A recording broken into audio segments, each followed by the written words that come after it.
Welcome to Building the Future, hosted by Kevin Horick. With millions of listeners a month, Building the Future has quickly become one of the fastest rising programs, with a focus on interviewing startups, entrepreneurs, investors, CEOs, and more. The radio and TV show airs in 15 markets across the globe, including Silicon Valley. For full showtimes, past episodes, or to sponsor the show, please visit buildingthefutureshow.com.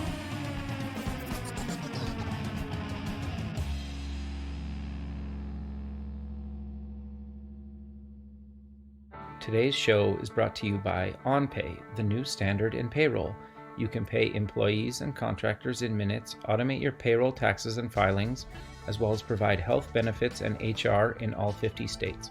For more information, visit buildingthefutureshow.com/onpay. Welcome back to the show. Today we have Pola Henderson. She's the Content and Community Manager at Kantree. Paula, welcome to the show. Thank you, Kevin. Hi, everyone. I'm excited to have you back on the show. You and one of your other coworkers did the show a number of months ago, and I thought you guys have always kind of had a remote team, and obviously you're building a product to really support remote teams. But maybe before we get into all that, let's get to know you a little bit better and start off with where you grew up. Where I grew up in Krakow, Poland, and I spent many years in Chicago. Okay. And I've been in Paris for 4 years now. Very cool. So you went to university. What did you take and why? I have a bachelor's in English and master's in marketing communication. And in my work, I get to combine the two. Interesting. What made you want to take that? I've always been a writer. Since I was a little girl, I was always scribbling things, and then I got published at the age of 12. Wow. And when I was in college, my brother had a small advertising agency, and I did an internship with him, and that persuaded me to pursue marketing and communication. Interesting. No, that's very cool. So walk us through your journey up until becoming a part of the Kantree team. Well, after graduating in Chicago with my master's degree in marketing, I worked for a small company, and then I worked for a nonprofit. So I had exposure to both the corporate world and nonprofit in various roles within the marketing communications area. And then for a while, I decided to go on my own and do communications consulting. And lots of things happened in my life after that. And at some point, I decided to move to Paris. That was a dream of mine for a few years. At first, it was just a wish, like a quiet wish. But I always say that Paris is too strong of a force to resist. Even though I liked my life in Chicago, I love the city, and I had a whole community and friends and family, I knew I had to take a chance in Paris. And when I first moved here, when you move to a new country, especially when you're not fluent in the language just yet, you take everything step by step. And I told you that I had a degree in English, so undergraduate degree in English. And when I came here, it was a chance for me to become an English trainer, something that I did at the very beginning of my career. And it was fun for a while, but because I was teaching business English, I was around so many people who worked in business, many of them in marketing communications. And honestly, I knew at that time I was missing that world. And it just so happened that I saw an ad for this job. Somebody posted it online in a group for expats that I was part of. And I dropped everything when I saw the job description. And when I saw what Digicoop, the company, was about, meaning it was worker co-op with sort of uncorporate values, which is exactly what I was. And luckily, my colleague who was on the show with me last time, he's the one who actually called me and Well, the rest is history. So I've been with Digicoop for over a year now. Very It's cool. a remote first team, meaning we don't just have a remote policy in place that allows you to work from home once a week or maybe twice a week or so. We have the freedom to work from anywhere at any time. Of course, we like to meet each other. The office is actually 5 minutes on foot from my apartment. Wow. And of course, right now, France is on lockdown, so I cannot do that. Can I go there? But we do, under normal circumstances, we try to meet with the team periodically because we actually like hanging out together, and it's nice to still sit in one room and work together. But our team is distributed between Paris and Bordeaux, so we are mostly in touch online. Very cool. So I want to get more into the remote stuff later, but I want to spend some time on your product Kantree. So what exactly is it, and walk us through how people and companies actually use the product. Kantree is a very flexible work management platform, collaboration platform. We always say that it helps you or helps teams unleash collective intelligence. As a worker co-op, we believe in the power of working together, stronger together. Everybody has certain domain knowledge, but when we bring all this together, we are better and we can achieve our goals better, quicker. So Kantree is designed to help you do that. We are very aware of the fact that we are in a very crowded marketplace, and a lot of the tools out there are not flexible enough. They tell you how to manage your projects within their parameters, whereas Kantree is very, very flexible. It's almost like blank canvas, and you tell Kantree how to work for you because you are the one who knows your job. You are the one who knows how to manage your work process, your projects, and everything. So Kantree is there. It's like your helper, your best friend at work. That's the idea. And I wanted to give you just a quick background. Sure. Kantree was founded about 5 years ago by my colleagues who used to work together for different companies, and they were just simply not satisfied with the tools that were there for teams, for work management. There was always something missing, some kind of feature that they thought was important. So they decided to come together and create this product. So, at this point, we may not have this name recognition as some of our big competitors with huge marketing budgets, but because there was so much research and thought behind this product, it's very powerful, but also simple to use. So you can use it for very simple projects if you want to plan, a team building activity, right? Or you can use it for very complex, agile, Scrum projects. So there's a whole range of things, and we have some power users who discover ways to use Kantree that even we didn't realize existed. Interesting. Do you have some examples of those? Like, you don't have to give company name specific, but like how they've leveraged your platform? Well, mostly this would be done by agile coaches. I don't have the details off the top of my head. No. Mm-hmm. Okay. No, that's fair. So I want to dive a little bit deeper into the product. You said I can basically set it up how I want to set it up, but sometimes that can be a bit daunting. How do you allow me, do you have like a wizard or something that helps me decide how to set up a project, or am I kind of left to just get in there and start building my product or project? You don't really need a wizard because Kantree was designed to help you set up projects without IT help.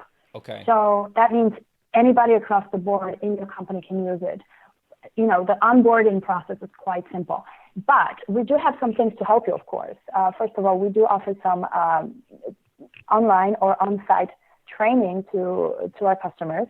My colleague takes care of that. But also, we have a growing library of templates. Those templates could be for marketing, for human resources, for sales, for product development, new businesses, startups, even agencies. So these are like click and done templates, and they're quite robust. So you can take one, copy it to your project, and then start customizing. So really, to set up a project, it doesn't take you a long time. And of course, we have a dedicated support. You can contact us either via email or directly from Kantree. You don't even have to open your email. And the thing is, the support is provided by people who developed and continue to develop Kantree. So they know all the ins and outs. So again, going back to our co-op values, because everything we do in Kantree is based on our Digicoop values, we really want this to be more of a community. We really have people that are listening and taking into account what our users say. And then we either make the tweaks. We have a public roadmap where people can come with their problems. But generally, Kantree is designed to just let you work on your project without the hassle. Interesting. And then obviously you guys provide different ways to visualize my product, because obviously different types of people like to see the data displayed differently. And then I'm assuming, well, I can get analytics around all that stuff as well. Yeah, absolutely. We have a pretty powerful report feature. You can also look at, we have a journal feature, we have logs. So for example, if you are on vacation, if you're away, you can come back, see the log, know what's been done during your absence. As far as the views, we have the standard Kanban view, and also with swim lanes, so you can really visualize your whole work. Table, which is like a spreadsheet. We have a calendar view. We have a timeline view, which is very good for example, planning campaigns, spacing them out on a timeline. So that's good. The report, I'm actually looking at the feature right now on my screen. Yeah, lots of graphs, and you can move them around. They're very powerful. Everything's very intuitive. And we have the country query language, so you can do a lot of things if you really want to. Quite detailed stuff, yeah. So how do you guys decide what features to actually add to the platform now? Because you have a bunch of users, you guys have been around for a long period of time. You must get feature requests all the time. And how do you decide which ones to actually implement and which ones to not implement? Yeah. Lots of thought goes into that. If we get a feature request all the time, one that repeats, then we know what the priority is. But periodically, as a team, we review our public roadmap that has items under review, items that are already planned, items that are started. People can also go there because it's a public page, and they can suggest features and vote on the ones already suggested. So if we see a lot of thumbs up, we know that this is important. And of course, we also monitor the market, see what's going on, see the trends. And sometimes it's just a feature that we as a team would love to have in this product, so we can add it too. No, that's very cool. So I want to dive a little bit deeper into some of the verticals.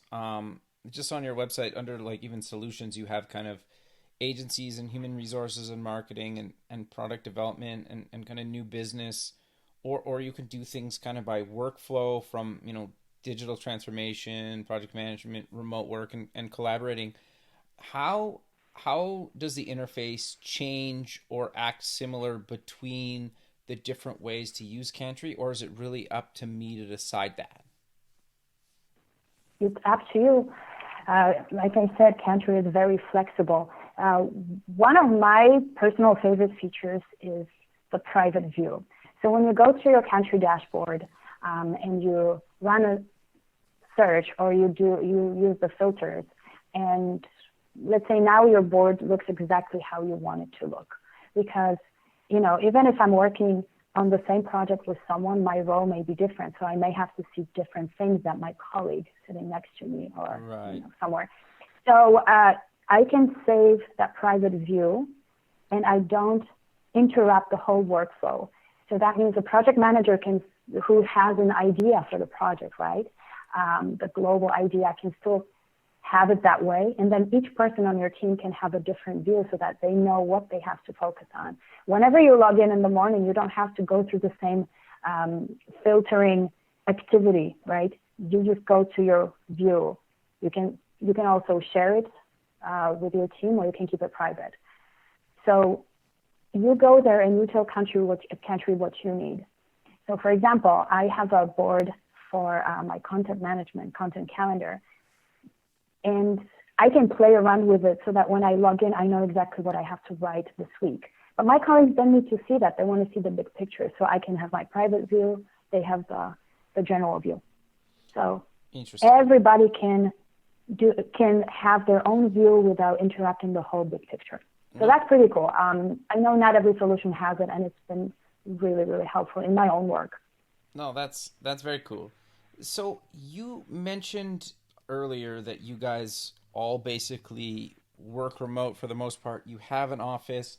You guys are also of the mindset and set up as a worker cooperative. Do you want to maybe cover what exactly that is and why one of your core goals as a company is to allow people to work remote or kind of wherever they want, with the option to come in an office, where traditionally that's kind of backwards from how a lot of companies are doing things? Yeah. The thing is, we truly believe that the future of work is more remote, more collaborative, and the traditional structure is going to have to change. You know, the typical hierarchy. We really believe in this collective intelligence.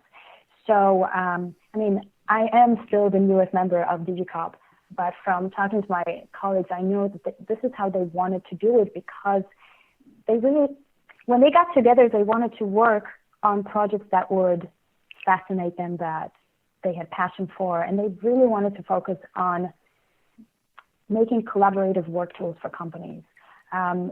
They think that together we can do a lot more. And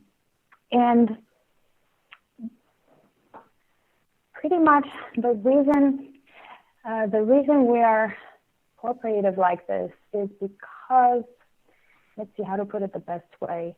I guess it just comes from the founders' values. Being developers, they were passionate about technology, but they also were interested in what it could do for the society at large. They wanted to empower individuals, not just management. And I believe that comes from their experiences in previous jobs. And I fit right into this because I had a similar experience, and I moved away from a corporate environment. And in reality this means is that we don't have, this management structure. We are all managers, but really everybody has projects that they coordinate, and we check in with each other to see what's going on. But we put a lot of trust in people. Okay, we hire you because, we know that you have a certain set of skills. And we also believe that when you give people a real stake in a company, that you create a long-term value. Very often people, especially the younger generation, is used to moving from job to job. So they don't really feel part of a company, It's just sort of like a temporary thing. Okay, I'm going to get some experience, I'm going to move on. Whereas here, the founders wanted to build sustainable company. And one of the ways of doing that, creating that sustainable long-term employment for everybody, was organizing the company as a worker co-op, which at that time, 5 years ago, was quite a new concept in France, still is. Sure. On one of our posts on the blog, we went into more detail about the funding phase and everything, because here's the deal with a worker co-op in France. It's called SCOP, S-C-O-P. 51% of the ownership in the company has to be with employees. So that makes funding a little tricky. They came up with a way to do this through what's called titre participatif. It's a certain piece of paper, call it, that investors can buy, and then they get the return on that. But we still have 51% of ownership in Digicoop. And what it means every day is that when you put that trust in people, when you know that you know, we are associates in the company, so that means we get to share profits at the end of the year. When you have that real stake in the company, not just like a micro percentage of the profit, you know, you are bound to feel more connected and more involved in your job. Sure. You know, and this also means that we can work from anywhere in the world because nobody has to be over your shoulder looking at you to make sure you're working from 9 to 5 or whatever. We just know, okay, we are all associates. This is our daily life as a company, and we're going to do everything we can to do our job well. We don't need to be micromanaged. I love that. Honestly, this is very fresh to me, very uncorporate. But I also think that even though, you know, not every company is going to organize in this way or do it anytime soon, but we think that the trends in management call for more collaboration, call for more trust, for more transparency. And this is not new. Even Google has been doing this too, you know. But it definitely works well for our team. No, it makes sense. And the thing that I've always found interesting about the whole 9 to 5 workday is, especially as a creative person, you can't just, certain roles or certain types of people can't just work 9 to 5 because they just don't, their brain doesn't function like that. Like, you can't tell somebody to be I'm creative. raising my hand right now.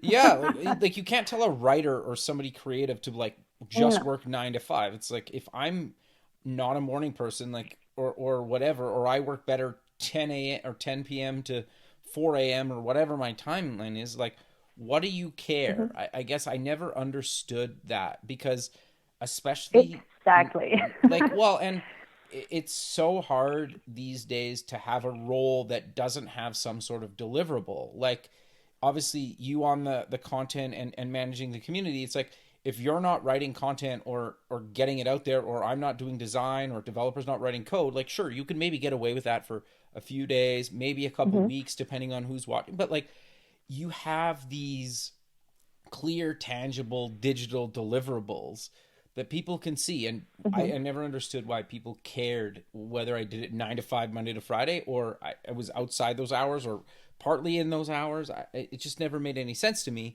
or why I had to come to an office, right? And you guys... I mean, I'm totally with you on this, Kevin. Like, and I mean, sure, there are certain jobs that you cannot really do remotely, you know. Sure.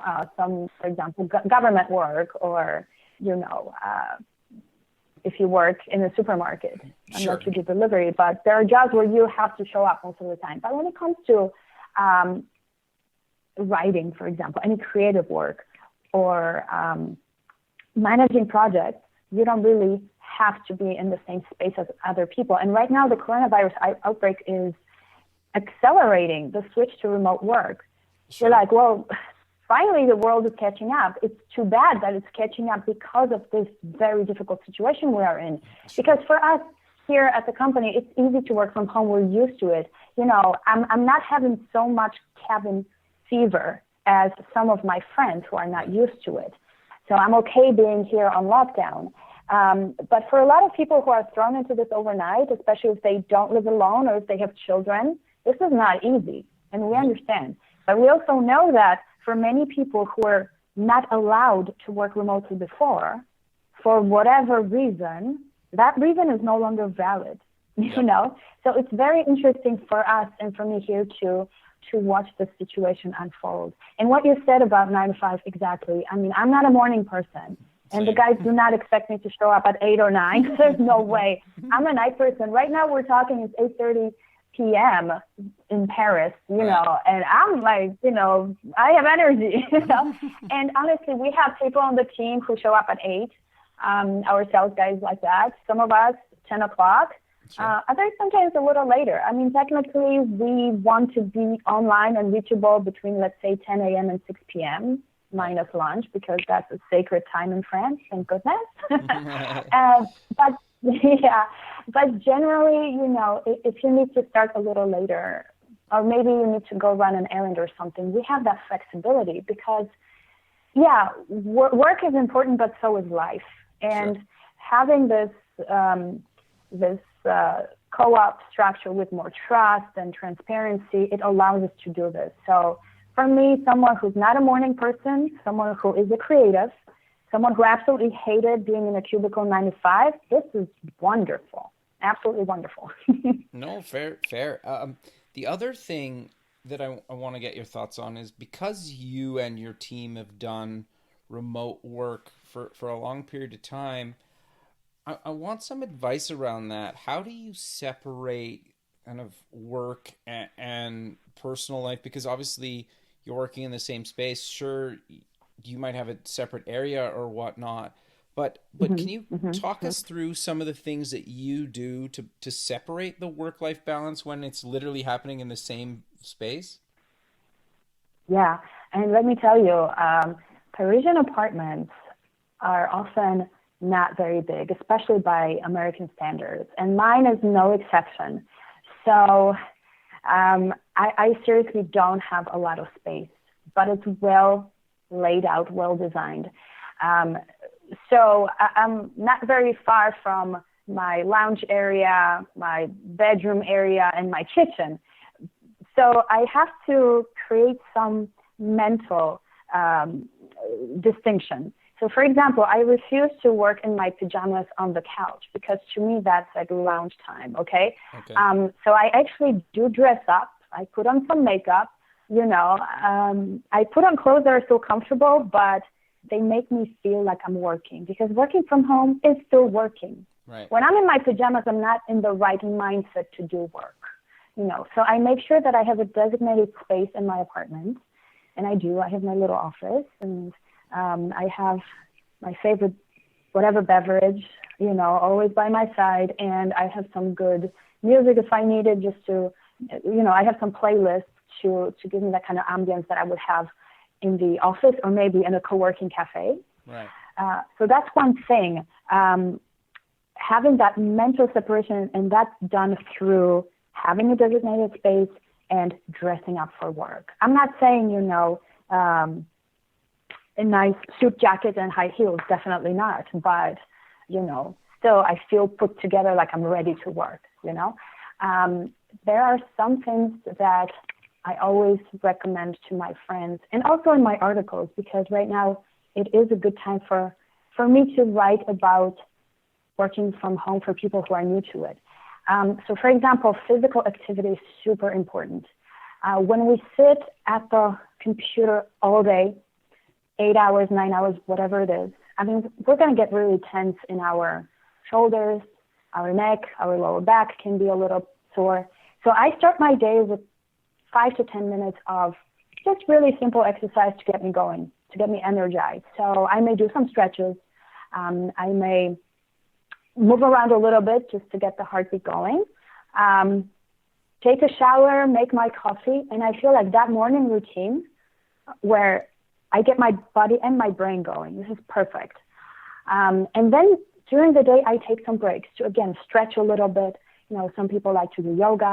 I actually learned to do this during a writer's retreat that I did a few years ago back in the States.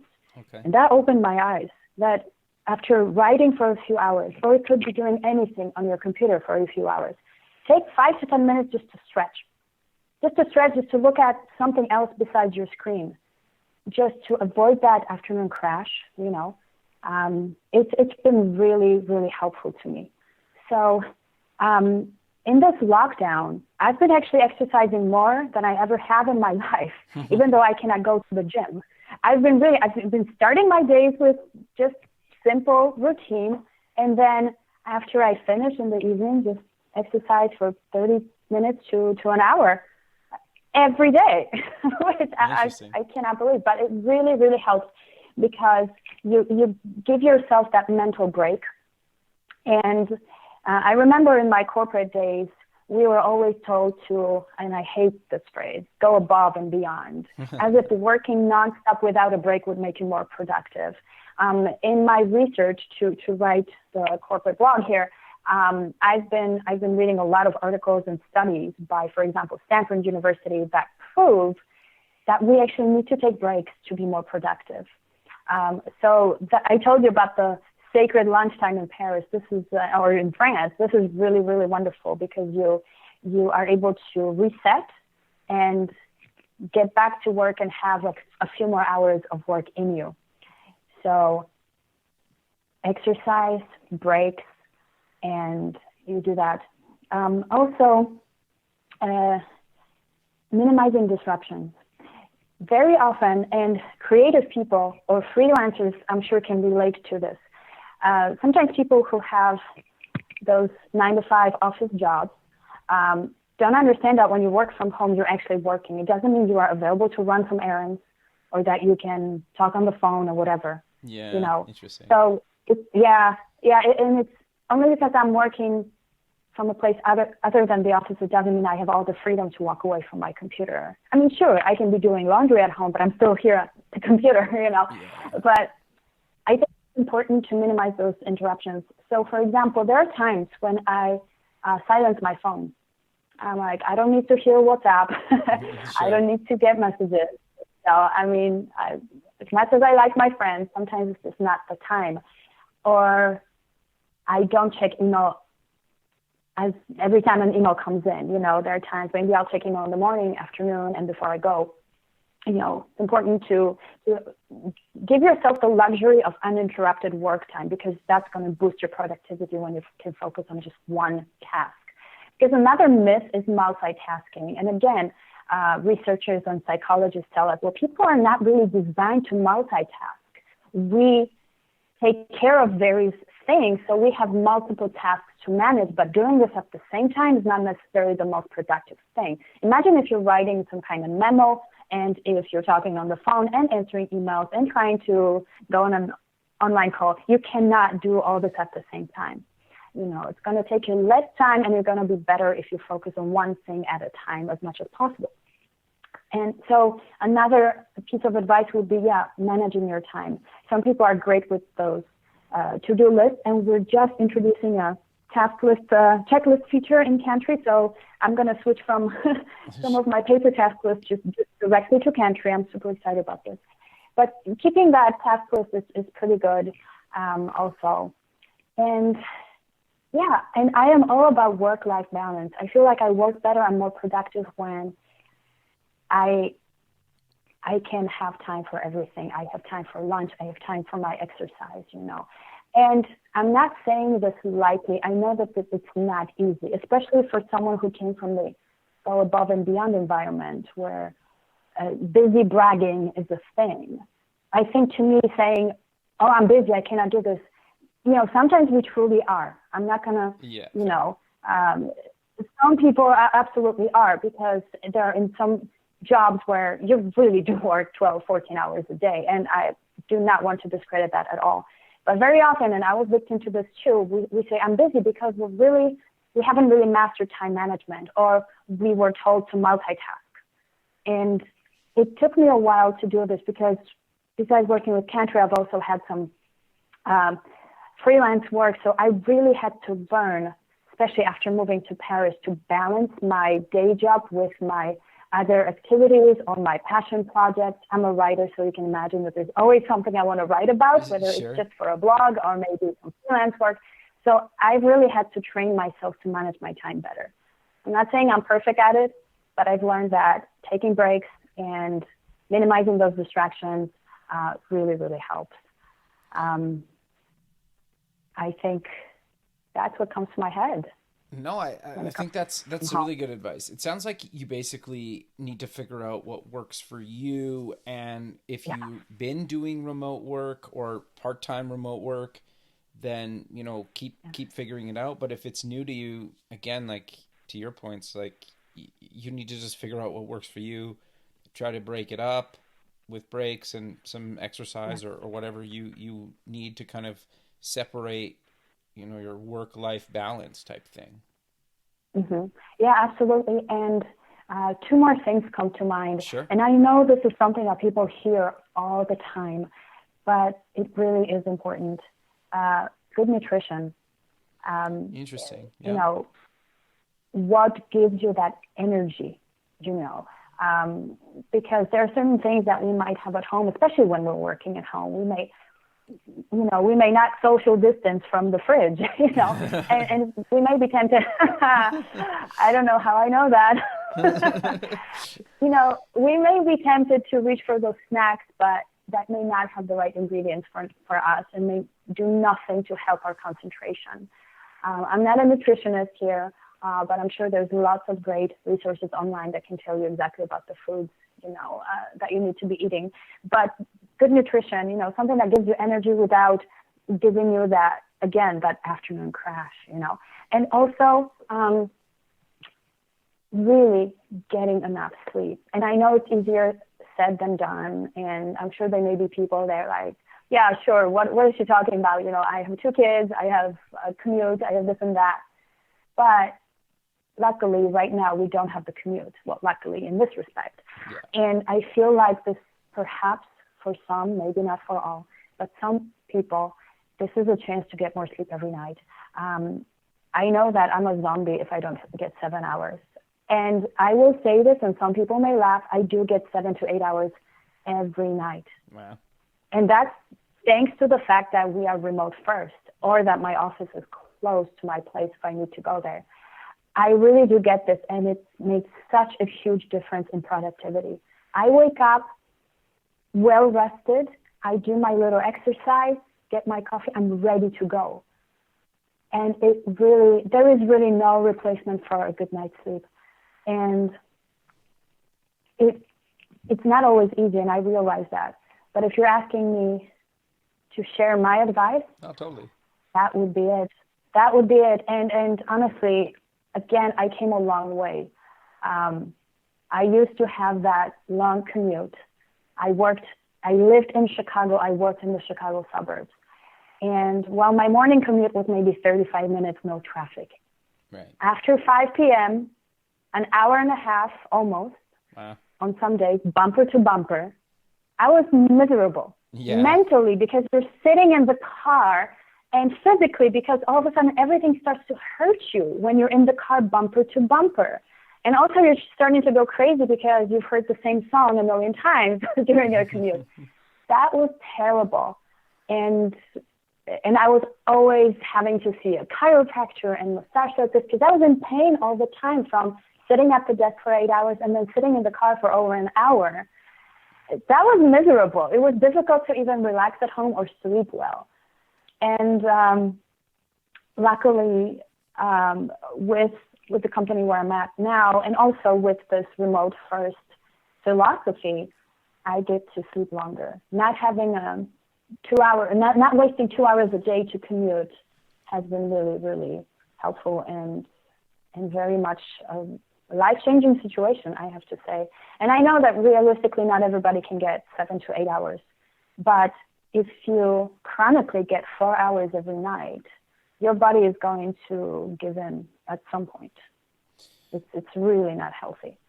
No, I to be honest, I think a lot of people have been reevaluating the good and bad about their personal and professional life situation now that they're forced to work from home and see what they enjoy about working from home and what they don't enjoy about working from home. And hopefully coming out of this, I think that could be one of the big positives coming out of this is people will reevaluate what's important to them. And some might go back to saying, I love spending an hour and a half one way commuting to and from the office. And, maybe, I don't know. I know some people like to just read or listen to a podcast or do freelance, or some people actually enjoy that, right? If they're on public transit. So have at it. If that's for you, cool. I hate the commute. So, and I was already working from home 2 or 3 days a week anyway. So for me, it's not really that much different. But, and the people that I know personally that always went to an office, a lot of them are really liking working from home. So they might push for that more, maybe that 2-3 days a week type scenario once things go back to somewhat normal or a new normal. But I'm curious to see how that plays out, right? And so just getting your perspective on somebody that's been doing it already about the pros and cons is interesting. Yeah, and it's interesting. And, to each their own. I have friends who, and both in Europe and in America, who cannot wait to go back to the office. Totally. These are mostly people who have never worked at home before, and they're having a very hard time switching because they cannot create that mental barrier between work life and home life when you're in the same space. And that's quite natural. Yep. It doesn't happen overnight, that switch. Some of them simply miss being around other people. Totally. Some of us need that certain energy level around us. And yet other people just live with others, and going to work is actually puts them in a more productive environment, So again, to each their own. And there are times, I do like working from home because I have come up with a routine that works for me. But there are times, or I should say before the lockdown, where I really needed to either go to the office or go to a co-working cafe. Luckily, everything's within like a 1 mile radius for me. Sometimes I just wanted to be in a co-working cafe because there's a certain ambiance. Yeah. But nobody knows me, so nobody will interrupt me, right? Yeah. So I can, be in a coffee shop, drink my coffee, and focus on my writing. I still have that energy around me that I can feed off of. But when I go to the office, sometimes when I have to focus on an article, I'd rather stay home because in an office, there are people, and I like people I work with. And we also share an office with some other small companies. Sometimes, we might want to start talking to people, and then, whoops, I'm supposed to work, Yeah. But I like being in the office. It's nice to have the option, let's just say that.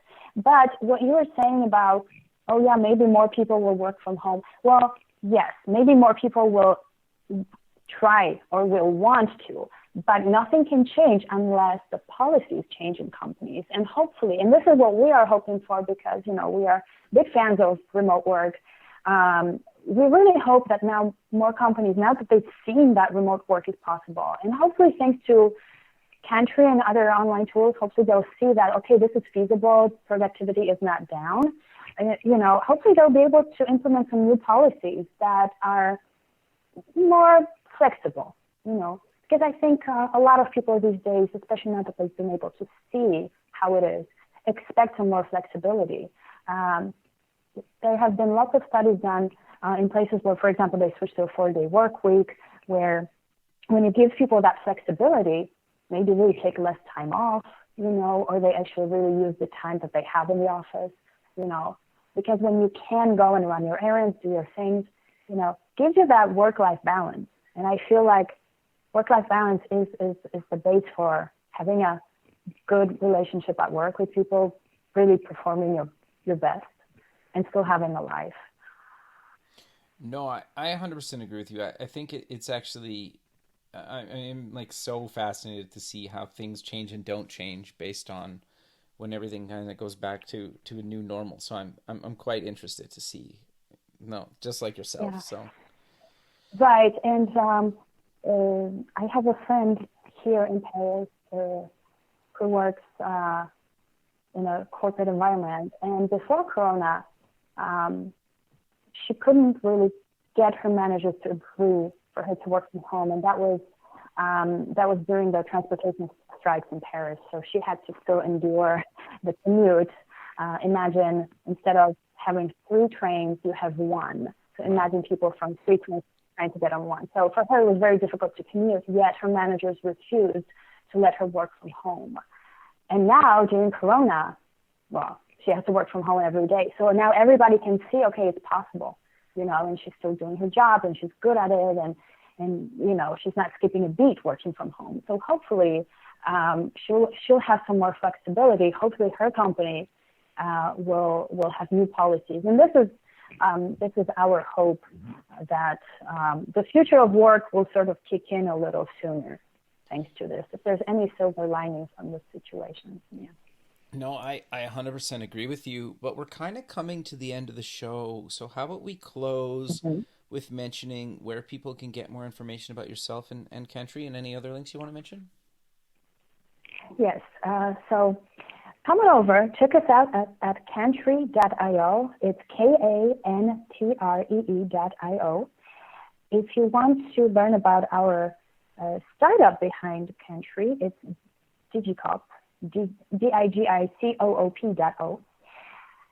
And since we're based in France, it's going to be bilingual. On Kantree, I'd like to invite you to check out the tab that's called Resources.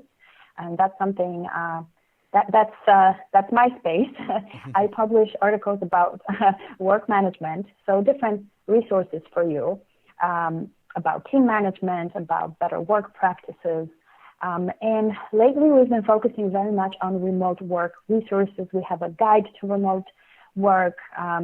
We give you a lot of tips about that, tips for employees and managers alike. So please check it out. Hopefully, you'll use some of the tips to make your work from home easier. So I invite you to check that out. And also, you can tweet us at Kantree app. I'm there too, so I'm happy to say hi, answer any questions you may have. And I also wanted to say that if you've been thrown into remote work, or if you need a tool to manage your projects more efficiently, try it for free. And we offer 30 days standard trial. And I wanted to say that due to the coronavirus outbreak, we have extended this free trial to 90 days for new companies, new clients. You need to request that extension on our website, and Kevin will provide you with a link. Yeah. So this might be an option for someone. It's our little gesture of solidarity towards the community. Very cool. Well, I really appreciate you taking the time out of your day to be on the show, and I look forward to keeping in touch with you, and have a good rest of your day. Thanks so much, Kevin. Thanks for having us again on the show, and I hope that everybody stays healthy and sane working from home. Thank you. Thank you. Okay, bye. Bye. Thanks for listening. Please visit our website at buildingthefutureshow.com to join the free community, sign up for our newsletter, or to sponsor the show. The music is done by Electric Mantra. You can check him out at electricmantra.com and keep building the future.